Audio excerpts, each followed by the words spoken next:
गोपीवल्लभ channel को subscribe, like व share करें। राधे कृष्णा। सूत जी महाराज कहते हैं, हस्तिनापुर में अभिमन्यु के पुत्र इस बालक का जन्म हुआ। इसका जात कर्म संस्कार संपन्न हुआ। एक दिन की बात है, सहसा विदुर जी महाराज लौट आए और उन्होंने एकांत में धृतराष्ट्र को बहुत तीखे तीखे शब्दों के द्वारा उनकी चेतना को झंकृत किया, उनको जगाया। कहा, रे जिन पांडवों के साथ तुमने घोर घोर अत्याचार किए, महा पाप किए, जहर खिला करके मार डालने की चेष्टाएं की, आग में जला करके नष्ट करने की चेष्टाएं की, जिनका राज्य छीना, जिनकी स्त्री को आपने पददलित अपमानित किया, उन पांडवों के द्वारा डाले गए टुकड़ों पर पलते हुए तुमको लज्जा नहीं आती? अरे महाराज, कितने दिन जीवन जीना चाहते हो?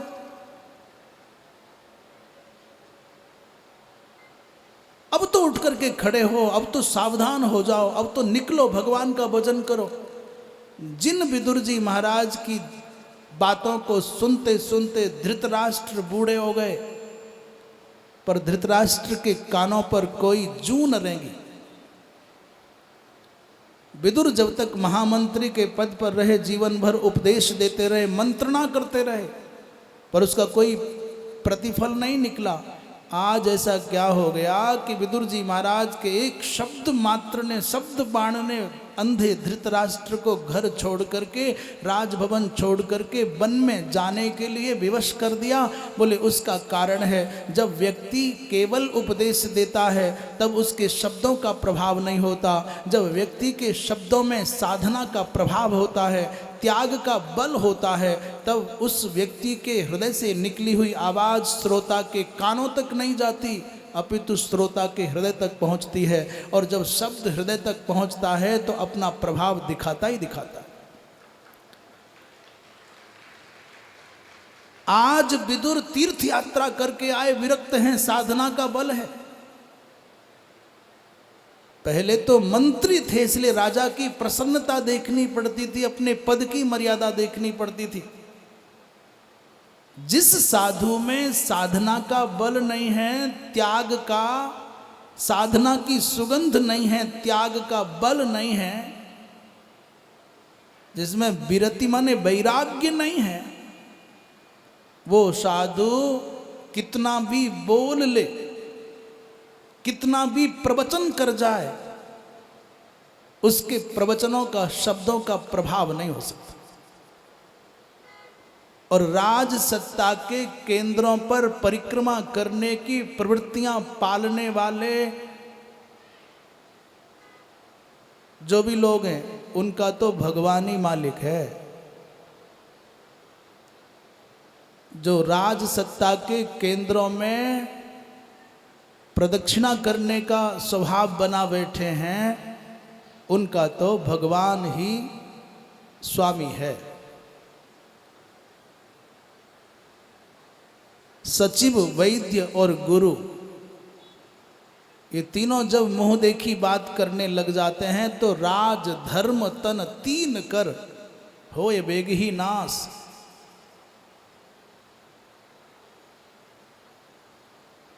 इसलिए विदुर जी महाराज के वचनों को सुनकर के धृतराष्ट्र और गांधारी ने राजभवन छोड़ा, वन में गए।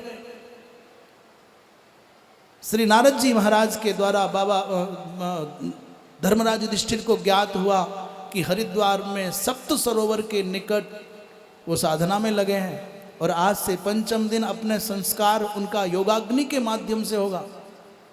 और नारद जी ने ये भी कहा, धर्मराज, अब तुम उनकी चिंता नहीं, अपनी चिंता करो, समय बहुत प्रतिकूल आ रहा है।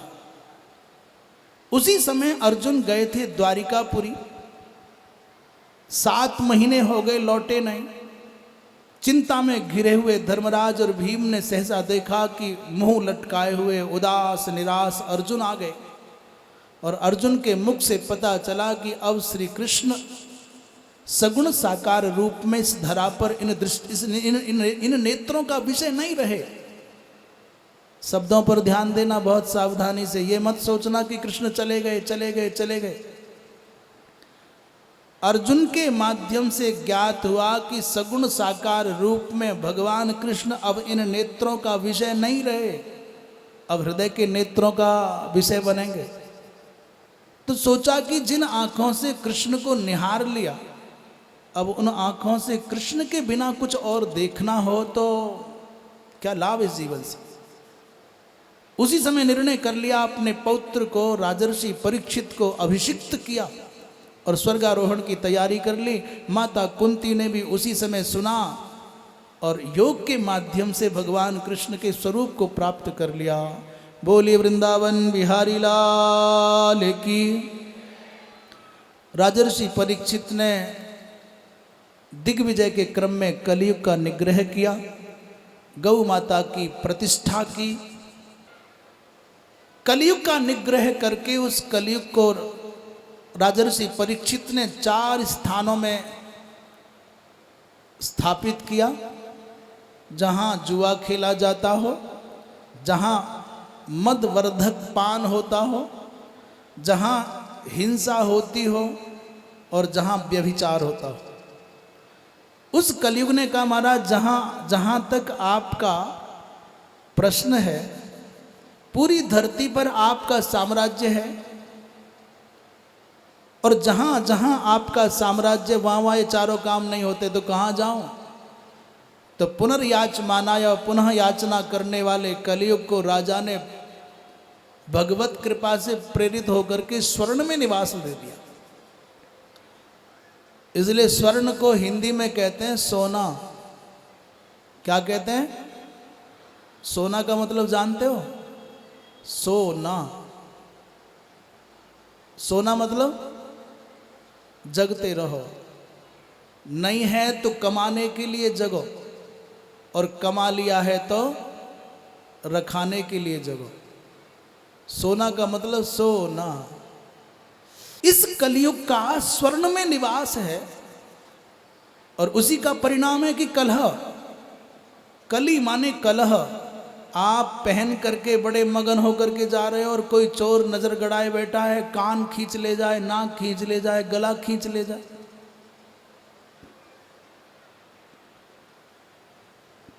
एक दिन राजर्षि परीक्षित से एक अज्ञात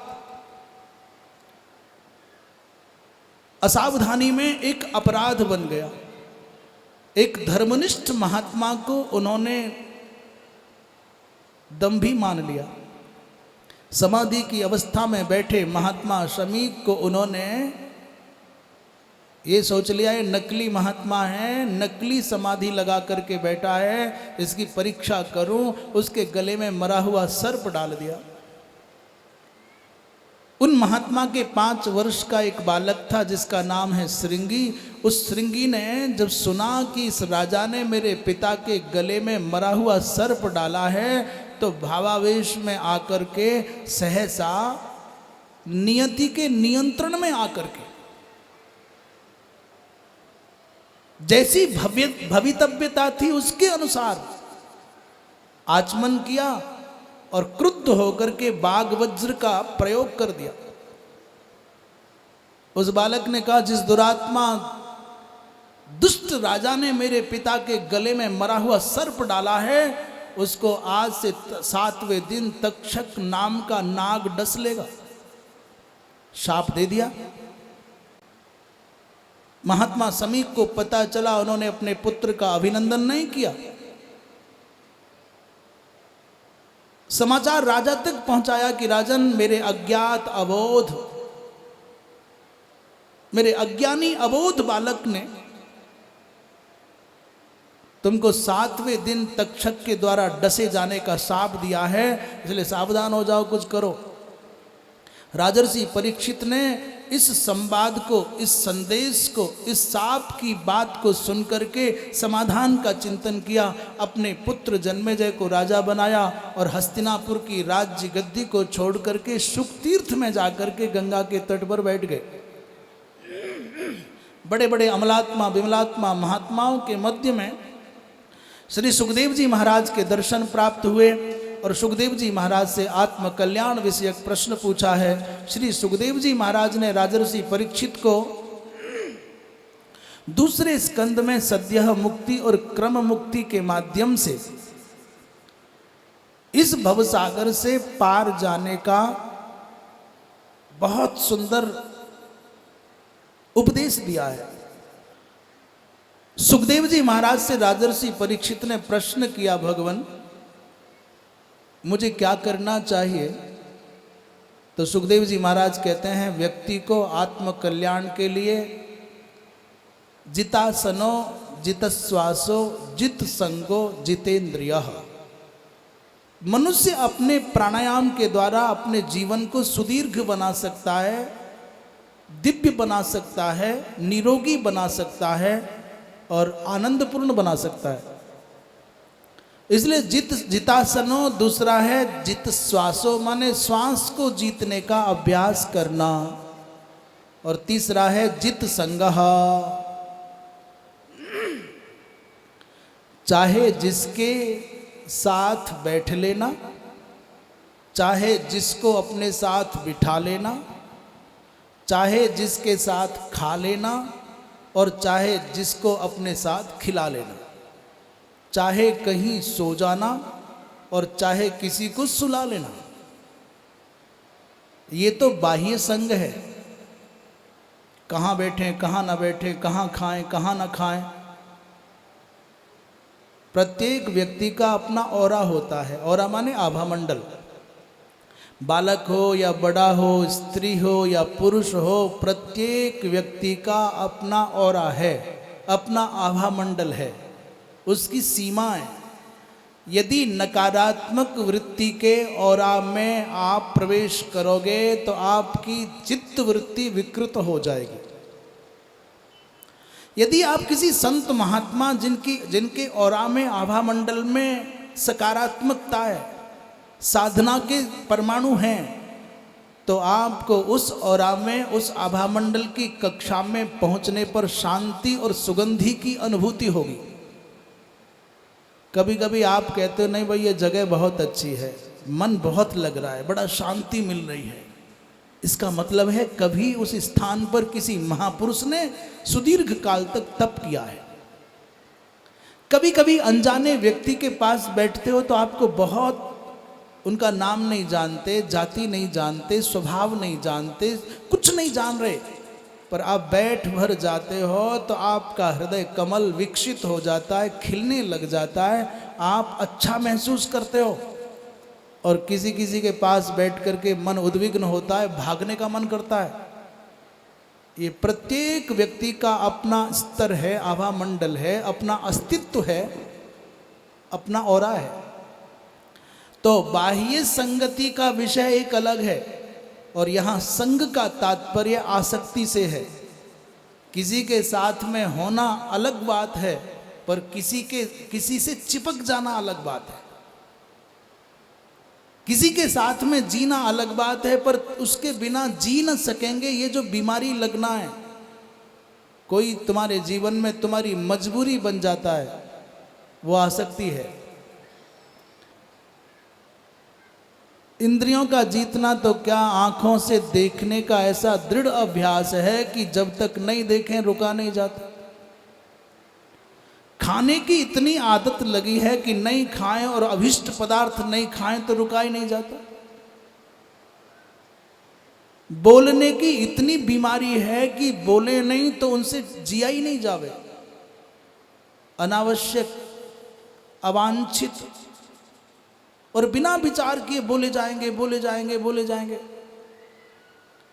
इस संसार में कोई जीव जीभ से बंधा है, कोई कान से बंधा है, कोई आंख से बंधा है, कोई नाक से बंधा है और कोई त्वचा से बंधा है। बोलिए वृंदावन बिहारी लाल की। आप समझ रहे हो हम क्या बोल रहे हैं? मछली जीभ से बंधी हुई है, उसको रस चाहिए। भौरा गंध से बंधा हुआ है, मृग अपने कानों से बंधा हुआ है, हाथी अपनी त्वचा से बंधा, स्पर्श चाहिए, और पतंगा इन आंखों से बंधा है, उसको सौंदर्य चाहिए, रूप चाहिए। और मनुष्य अकेला ऐसा है जो पांचों से बंधा है, से पांचों चाहिए। कुरंग, मातंग, पतंग, भृंग। ये कुरंग है, मातंग है, पतंग है, भृंग है और मीन पांचवी।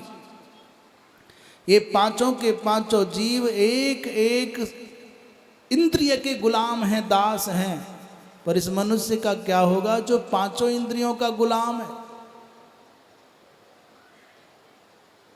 संग का तात्पर्य है अपनी, जितेंद्रिय होने का तात्पर्य अपनी इंद्रियों पर आपका अपना नियंत्रण हो। और कैसे पता चले कि हमारा नियंत्रण है कि नहीं? बोले मनमानी करते हो तो आप इंद्रियों के गुलाम हो, और शास्त्रनिष्ठ होकर के विवेकपूर्ण जीते हो, बुद्धिमानी करते हो। हमारी मर्जी हम किसी को आंखों से देखें और हमारी मर्जी तो ना देखें। तो स्वाधीनता, इंद्रियां जिसके बस में हो एक व्यक्ति वो है, और जो इंद्रियों के बस में हो एक व्यक्ति वो है। साधना करना कोई हंसी खेल नहीं है। इसीलिए महापुरुषों ने कहा कि पहले आसन को जीतो, फिर प्राणायाम के माध्यम से श्वास को जीतो,